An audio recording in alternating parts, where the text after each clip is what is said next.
All right, hi to all you cool cats and kittens. Welcome back to quarantine. I hope you've watched The Tiger King. If you have not, then you gotta watch it.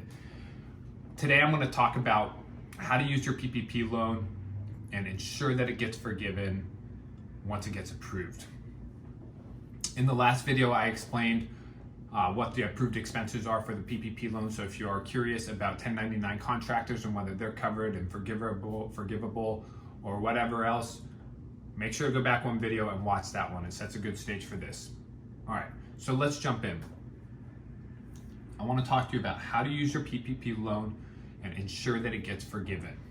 So the first thing that you're going to do, and this is told to me by my CPA, which has over 50 years experience working for the IRS. He's like in his 80s. He knows everything about it. He knows what all the pressure points are and how to do the give and take with the government when it comes to tax stuff. And then my tax strategist and lawyer, and then my bookkeeper. So all four of us came together and developed a really clear plan to ensure that we use the money in a smart way and only use it on approved expenses so that it gets forgiven. So the first thing that you do is set up a new bank account, a new checking account, and put all the PPP money into there as soon as you get it. For me, this was simple because I use a system called Profit First Accounting. It's an amazing book, made my company way more profitable. If you guys or if you have not read it, if so, highly recommend reading it.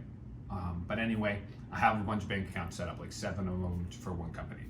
So I already have a bank account that I can use for it. So the first thing I'm going to do when the money hits is move it all over to the other checking account, the PPP checking. And you should name your bank account accordingly so it's easy to recognize when you log into your banking. So put it into a separate bank account. And the next thing is you're only gonna spend from that PPP checking account. That way, all of your approved transactions will be in one single statement. You won't have to go through and dig through every transaction that your company made and separate them one by one. Accounting is enough of a mess as it is. We don't need to add any extra layers of confusion.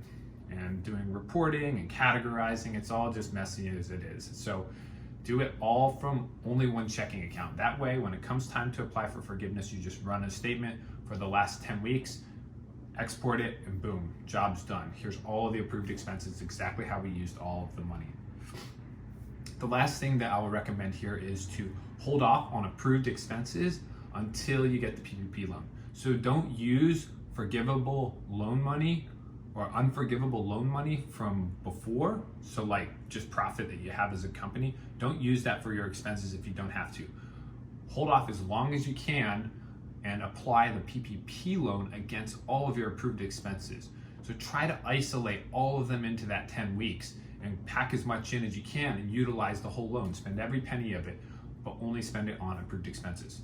Now, one last note, you can only use up to 75% of it for, you have to use at least 75% of it for payroll. Only 25% can be used for non-payroll expenses. So make sure that you're apportioning that properly. So to put that all together, as soon as you get the money, put it into a different bank account and spend all of your PPP expenses from that one. And then hold off on any expenses that you have coming up, like say your rent if possible, so that you can spend it from the PPP and get it forgiven later on.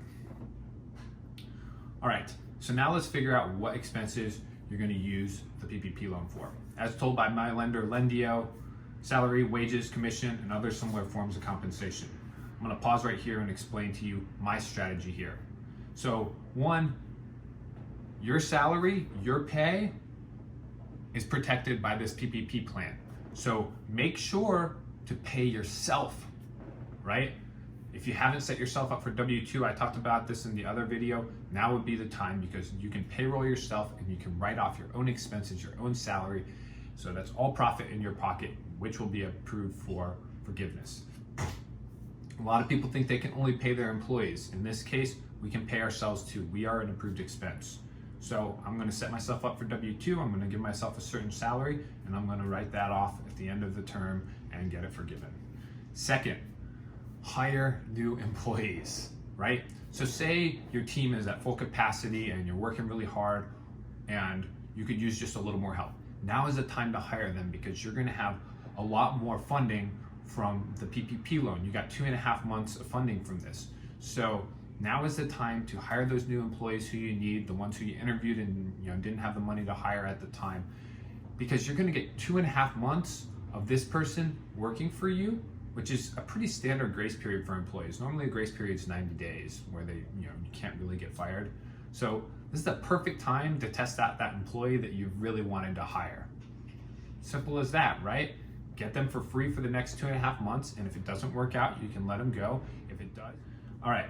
So the PPP loan encourages us to retain jobs and create new jobs. On the application, it asks you how many new jobs are going to be created from this.